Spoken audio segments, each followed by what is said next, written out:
যতবার খেলবে ততবারই হারবে। ভারত পাকিস্তান ম্যাচ মানেই এই দেয়াল লিখন স্পষ্ট। তবে টি-20 বিশ্বকাপে কলম্বোয় ভারত যেভাবে গুড়িয়ে দিল পাকিস্তানকে, তাহলে একটা কথা বলতেই হবে, এখন আর বড় ম্যাচ নয়। ভারত পাকিস্তান মানে হাড্ডাহাড্ডি লড়াই নয়, এক পেশে লড়াই। যে কোনো ছোট দলকে যেভাবে ভারত হারায়, গুড়িয়ে দেয়, পাকিস্তানকেও ঠিক সেভাবেই করে। পরিসংখ্যান তো তাই বলছে। কলম্বোয় ম্যাচ দেখুন, 175 রান করার পর অনেকেই ভেবেছিলাম আমরা পাকিস্তান লড়াই দেবে, যদিও শ্রীলঙ্কার ওই উইকেটে 175 যে প্রায় 250 সমান, তা তো বোঝাই গিয়েছিল আগে থেকে। পাকিস্তানের ব্যাটাররা শুরু থেকেই থরহরিকম্প, ভারতের বোলিংয়ের সামনে কাঁপতে থাকলেন, উইকেট দিতে থাকলেন। এবং একটা সময় ম্যাচের হাফ বয়সও তখন হয়নি, পাকিস্তানের ব্যাটিং অর্ডারের 8-10 ওভারও হয়নি, কার্যত কাঁধ নামিয়ে মাথা ঝুঁকিয়ে হার মেনে নিলেন। বাকিটা থাকতে হয় থাকলেন, তাও পুরো থাকতে পারলো না পাকিস্তান।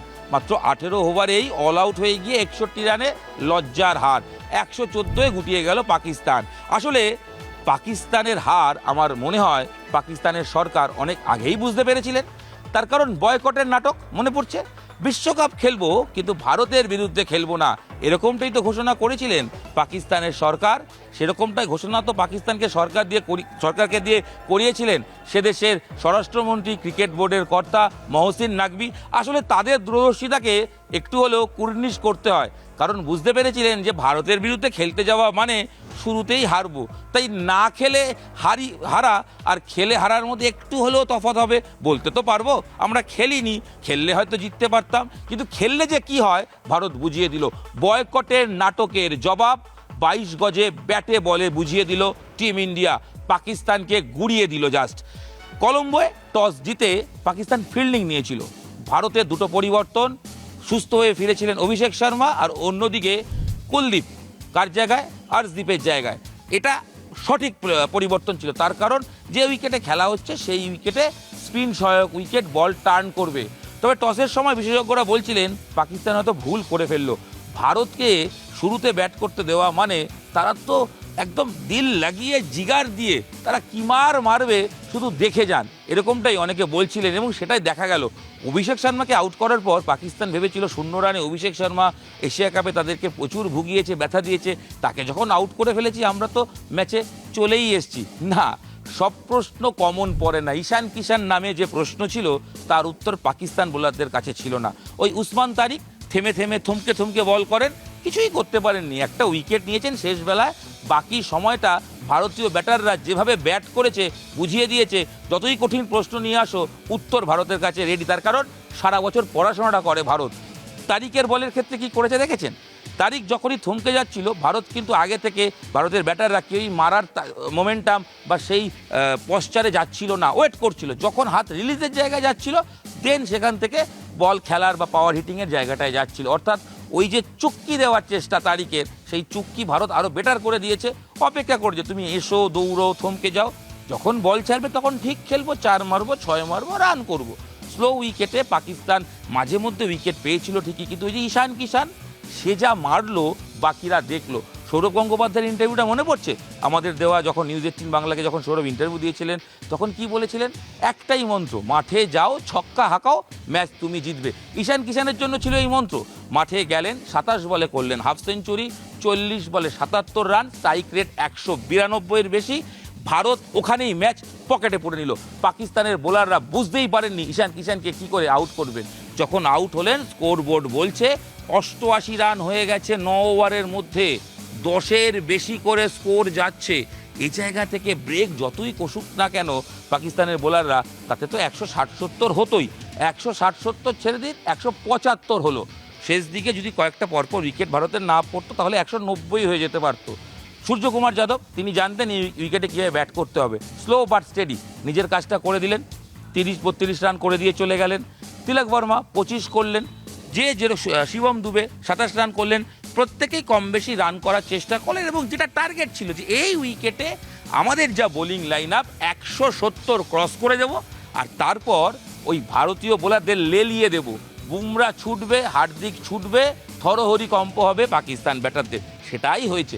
175 রান স্কোর বোর্ডে তোলার পর যখন ভারত খেলতে নামলো, বডি ল্যাঙ্গুয়েজ বোঝাই যাচ্ছিল তারা রীতিমতো সিংহের মতো গর্জন করছেন, কারণ পাকিস্তানের ওই তো ব্যাটারই নেই। মাত্র 5 জন ব্যাটসম্যান নিয়ে খেলা একটা দল, তারা জানেই না কি করে ম্যাচ বের করতে হবে আর এই উইকেটে খেলতে হবে। মাথায় রাখবেন, ভারত মাত্র একদিন প্র্যাকটিস করে এই উইকেটে ম্যাচ খেলছে, আর পাকিস্তান দুটো ম্যাচ খেলেছে, প্র্যাকটিস করেছে, তারপরেও বিগ জিরো। আসলে ভারতের কঠিন বোলিংয়ের সামনে কোনো উত্তরই নেই পাকিস্তানের। সারা বছর ভারতের সঙ্গে খেলতে হয় না, খেলেন না, তার ফলে কঠিন প্রশ্নগুলো আসলে কি লিখতে হবে কেউই জানেন না। সালমান আগা বলুন বা বাবার আজম, সবাই ব্যর্থ, মুখ থুবড়ে একের পর এক করেছে। আর সব সময় মনে হয়েছে ছেড়ে দে মা কেঁদে বাঁচি, কারণ 22 গজে যেভাবে বল ঘুরছিল, স্লো টার্ন হচ্ছিল, কোনো বলই খেলার জায়গায় পাকিস্তানের ব্যাটাররা ছিলেন না। বুমরা হার্দিক শুরু করেন, বুমরা সেই জায়গায় হাত মেলান, দুই খেলার পাওয়ার প্লের শুরুতেই পরপর 3 উইকেট হারিয়ে জাস্ট পাকিস্তান ম্যাচ থেকে আউট হয়ে যায়। টি20 ফরম্যাটে সবসময় বলা হয় যে জিতবে পাওয়ার প্লে সেই জিতবে ম্যাচ। ভারতের পাওয়ার প্লে দেখুন, 60, 65, 70 রান হচ্ছে, আর পাকিস্তানের 30, 35, 3 উইকেট 4 উইকেট চলে যাচ্ছে। এরপরে আর ম্যাচে কিছু থাকে নাকি? থাকার কথাও না, থাকেও নি। ভারত একটা সময় খুব মজা নিল পাকিস্তানকে, জানেন তো, খুব মজা করেছে। পার্ট টাইম বোলারদের দিয়ে বল করেছে, কখনো তিলক বর্মা, কখনো রিঙ্কু সিং। ও বাবা, তার মধ্যে তিলক বর্মা এসে 2টো উইকেট নিয়ে ফেলেছিল, একটা ক্যাচ না ফেললে 3 উইকেট তারও হয়ে যেত। আর ভারতীয় বোলাররা সবাই মিলে, মানে কথায় বলে না, সবে মিলে করি কাজ, নাই দুঃখ নাই লাজ। 2টো বুমরা, 2টো হার্দিক, 2টো তিলক বর্মা, সঙ্গে 2টো বরুণ চক্রবর্তী, 2টো অক্ষর প্যাটেল, সবাই 2টো করে উইকেট পেলেন। এবং আসলে যদি ভারতের বোলিংয়ের ডিপার্টমেন্টটা দেখুন, দেখলেই বুঝবেন যে কী উইকেট। তিলক বর্মা 1টা উইকেট, কুলদীপ 1টা উইকেট, বরুণ 2টো উইকেট, অক্ষর 2টো উইকেট, বুমরা 2টো, হার্দিক 2টো।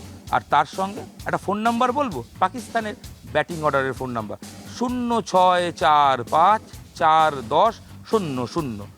মাঝে একটা 44 আর একটা 10 আর 23 করছেন কে? শাহিন আফ্রিদি বোলার, সে দ্বিতীয় হায়েস্ট স্কোর। আর উসমান খান 44, কিছুটা মান রক্ষা করলেন, নাহলে 100 পেরোতো না পাকিস্তান। আর বাকি যে নামগুলো বললাম, সাইফ আয়ুব থেকে শুরু করে সালমান আগা ক্যাপ্টেন, বাবার আজম, ফারহান, সবাই phone number just digit, 1 digit. এটাই হচ্ছে পাকিস্তানের ব্যাটিং অর্ডার বা ব্যাটিং কার্ড। আর ভারতের বোলিং কার্ড বললাম, সবাই মিলে উইকেট ভাগ করে নেওয়া। আর ব্যাট হাতে ভারতের ঈশান কিষানের সঙ্গে তিলক বর্মা, সূর্য এবং অবশ্যই শিবম দুবে। আর শেষ দিকে রিঙ্কু সিং 4 বলে 11 রান, 1টা 6, 1টা 4। বুঝতেই পারছেন ভারত দলগত পারফরমেন্সে বাজিমাত করেছে, আর পাকিস্তান কি করেছে কে জানে। হেরেছে তো সবাই জানি, তবে এভাবে হারবে সেটা নিয়েও পাকিস্তানের প্রাক্তনীরাও তারা বলছেন হারেরও তো একটা সীমা আছে, এইভাবে হার, একতরফা হার, মুখ কাচুমাচু হয়ে যাচ্ছে তো সবার। আর ভারত টি20তে এই মুহূর্তে যে দাপট দেখাচ্ছে বোঝাই যায়। পরপর 3টে বিশ্বকাপের ম্যাচে জয়, সুপার 8-এ উঠে গেল টিম ইন্ডিয়া। আর নামিবিয়া, আমেরিকা যে স্কোর করেছিল ভারতের বিরুদ্ধে, পাকিস্তান সে রানটাও করতে পারে। বুঝতে পেরেছেন তো পাকিস্তানের কী হাল? হেরে যাচ্ছিল পাকিস্তান, বিশ্বকাপের শুরুতেই হেরে যাচ্ছিল, সেই ম্যাচ হয়নি। প্রথম ম্যাচ কোনো রকমে তারা নেদারল্যান্ডসের সঙ্গে জিতে যায়, কিন্তু ভারতের কাছে এসে জাস্ট মুখ থুবড়ে পড়ে যায়। খেলার স্কোর বলছে ভারত জিতেছে, 61 রানে জিতেছে। সেলিব্রেশনের আওয়াজ চারিদিকে ফুটে উঠছে, সবাই বলছেন ইন্ডিয়া ইন্ডিয়া, কামান ইন্ডিয়া, জয় হো। এটাই তো হবে, এই জয়ধ্বনি চলতে থাকুক। আর ভারত পাকিস্তান ম্যাচ হলে ভারত এইভাবে পাকিস্তানকে হারাতে থাকুক। আশা করি এই ভিডিও আপনাদের ভালো লেগেছে, আর ভালো লাগলে শেয়ার করুন, আর অবশ্যই টিম ইন্ডিয়ার জন্য চেয়ার আপ করে যান। আপনাদের সঙ্গে আমি ইরন রায় বর্মন ছিলাম। এই ভিডিও এখানেই শেষ করছি, দেখা হচ্ছে পরবর্তী ভিডিওয়ে। আর শেষ বেলায় আরও একবার কামান টিম ইন্ডিয়া, জয় হো টিম ইন্ডিয়া।